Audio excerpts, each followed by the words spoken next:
இலக்கை அடைவதில் தோல்வியுற்ற அனுபவம். காலம் பொன்னானது. இந்த பழமொழி பொதுவாக தாத்தா பாட்டன் பூட்டி காலத்தில் கூறப்பட்ட ஒரு பழமொழி. அதாவது காலத்தின் பெறுமதியை கூறுவதற்காக வேண்டி கூறப்பட்ட பழமொழி. தற்பொழுது நாங்கள் கூறுவதென்றால் காலம் பணம் என்றுதான் கூற வேண்டும், அல்லது காலம் செல்வம் என்று கூற வேண்டும். தற்பொழுது பொன் என்பதை விட பொன்னுக்கு பதிலாக பணம் செல்வங்கள் சமமாக உள்ள இந்த நிலையில் நாங்கள் கூற வேண்டிய ஒரே ஒரு விடயம் காலம் பணம் என்றுதான். இங்கு முக்கியமான விடயம் என்னவென்றால், நாம் எமது நேரத்தை சரியான முறையில் பயன்படுத்தி கொள்ள வேண்டும். அதுவே இந்த பழமொழியின் அர்த்தம்.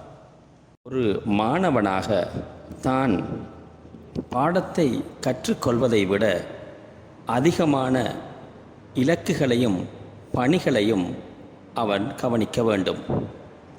ஒரு மாணவன் கற்றுக்கொள்வது என்பது 2 வழிகளாக இருக்கலாம். ஒன்று மனதால் அல்லது இதயத்தால் மனப்பாடத்தின் மூலம் கற்றுக்கொள்ளல். அடுத்தது பயிற்சி அனுபவங்கள் மூலம் கற்றுக்கொள்ளுதல். இவ்வாறு அறிவை 2 வழிகளில் பெற்றுக்கொள்ளலாம். பொதுவாக கற்றலை மட்டும் கவனத்திற்கொள்ளாமல் கற்றலுடன் சேர்த்து விளையாட்டு, நாடகம், போட்டிகள், மேலும் விசேட நிகழ்வுகள் என்பவற்றையும் கலந்து செய்யும் பொழுது அது 2ம் ஒன்றாக சேர்ந்து அறிவு வளர்வதற்கு பிரதானமான காரணமாக அமைகிறது. ஒரு மாணவன் தனது அனுபவத்தை பின்வருமாறு பகிர்ந்து கொள்கிறான். நான் எனது கற்றலை மட்டுமே பிரதானமாக கருதினேன். மேலும் விளையாட்டுக்கள், நாடகங்கள், போட்டிகள் போன்றனவற்றை ஒரு பொருட்டாக நான் கொள்ளவில்லை.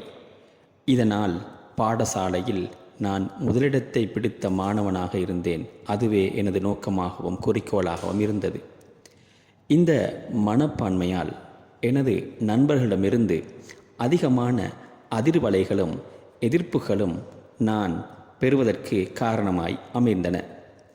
என்ன சொன்னாலும் அந்த வார்த்தைகளை நான் கவனத்திலோ கருத்திலோ கொள்வதில்லை.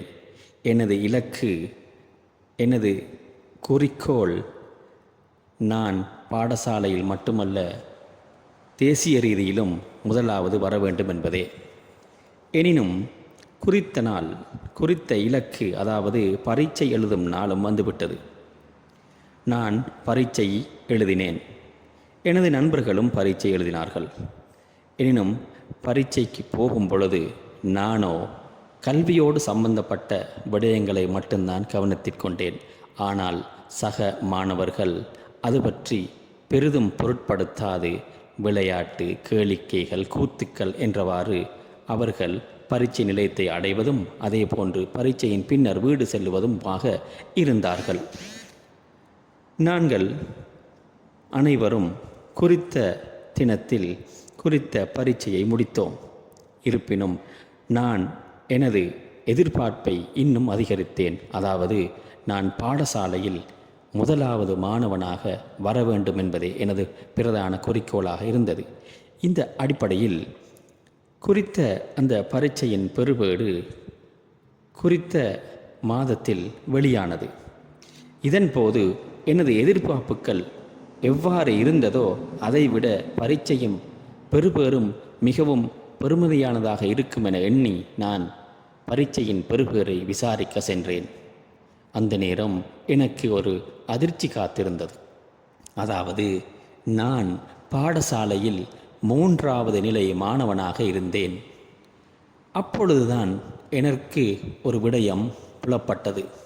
நான் எனது கேளிக்கைகள், எனது கூத்துக்கள், எனது விளையாட்டுக்கள் அனைத்தையும் இல்லாமலாக்கி படிப்புக்கு மட்டுமே முன்னுரிமை கொடுத்தேன். இருந்தாலும் எனது சக நண்பர்கள் அவ்வாறில்லாமல் அவர் குறித்த நேரத்தில் சரியான முறையில் நேரத்தை பயன்படுத்தி அந்தந்த வேலைகளை சரியாக செய்தார்கள்.